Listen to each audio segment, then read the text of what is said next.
La subvention fédérale pour des maisons plus vertes permet d'obtenir jusqu'à 5 000 $ pour installer des panneaux solaires ou changer des fenêtres. Le programme est tellement populaire que les fonds qui y sont consacrés sont pratiquement à sec. Tiffany Roquette. Nicolas Gauthier reçoit un conseiller en énergie chez lui à Calgary. Il veut installer des panneaux solaires et l'évaluation énergétique est un prérequis pour accéder à la subvention fédérale pour des maisons plus vertes. Il y a deux choses qui nous ont fait effectivement démarrer ce projet. Le premier, donc, c'est le bonus d'incentive de 5 000 $ dans le cadre de ce projet et aussi le prêt à taux zéro. Un coup de pouce bienvenu, mais si le processus ne l'y obligeait pas, il aurait sauté l'étape de l'évaluation. Et la maison est très récente, elle a été construite en 2022, donc je ne suis pas certain que personnellement ce soit très utile. Et c'est bien ce qui inquiète les entreprises d'évaluation énergétique. En ce moment, nous faisons 500 à 600 évaluations énergétiques par mois.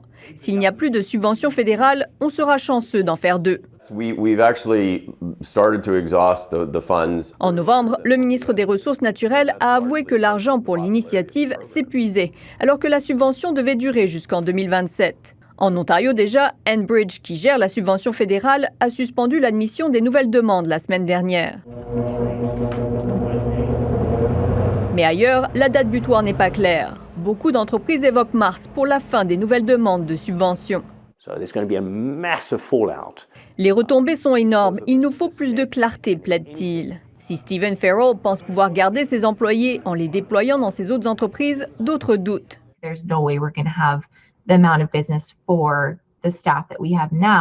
Elle craint que sans subvention et donc sans demande, cette main-d'œuvre ne restera pas dans le secteur. Le gouvernement fédéral a pourtant dépensé 10 millions de $ pour former 2000 conseillers au pays. Et l'incertitude n'angoisse pas seulement les entreprises d'évaluation énergétique. Ceux qui s'occupent des rénovations constatent aussi que le flou affecte leurs clients. Ils ne veulent pas s'engager dans des dépenses, dit-il. L'entreprise a revu ses objectifs de vente à la baisse de 40 %. Par courriel, Ressources naturelles Canada nous a indiqué que les nouvelles demandes seront acceptées jusqu'à ce que les fonds actuellement disponibles soient accordés. Le ministère ne précise pas combien d'argent il reste dans le fonds et combien de temps ça durera. Il promet un complément d'information prochainement. Ici Tiffany Roquette, Radio-Canada, Calgary.